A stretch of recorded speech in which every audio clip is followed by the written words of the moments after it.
الرحمن الرحیم وصلی اللہ علی النبی الکریم رب اشرح لی صدری ویسر لی امری واحلل عقدۃ من لسانی یفقہوا قولی۔ سوال یہ کہ اسلام میں کیا گدھے کا گوشت جائز ہے؟ اللہ پر ایمان سے تنزل۔ اگر میں ایک لفظ میں اس کا جواب دوں تو میں یہ کہوں گا گدھوں کے لیے جائز۔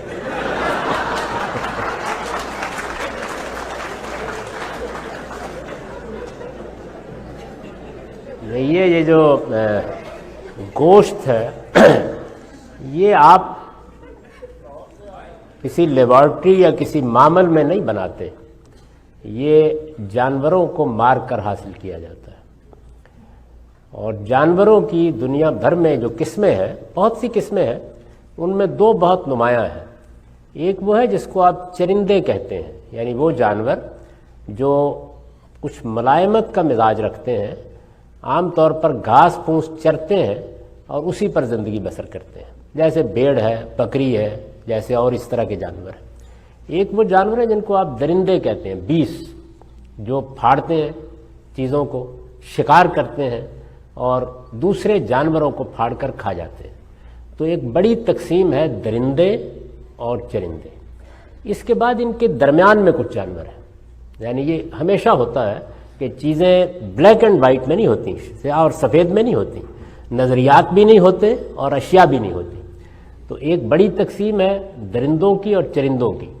پھر ایک وہ جانور ہے کہ جو اس کے درمیان میں ہے، جن کو آپ درندے تو نہیں کہہ سکتے، جیسے گدھا ہے، جیسے گھوڑا ہے، یہ پھاڑ کر نہیں کھاتے، اصلاً یہ چرندے ہی ہیں، لیکن یہ پہلے دن سے کچھ دوسرے کاموں کے لیے زیادہ وقف رہے ہیں، یعنی سواری کرنی ہے، بار برداری کرنی ہے۔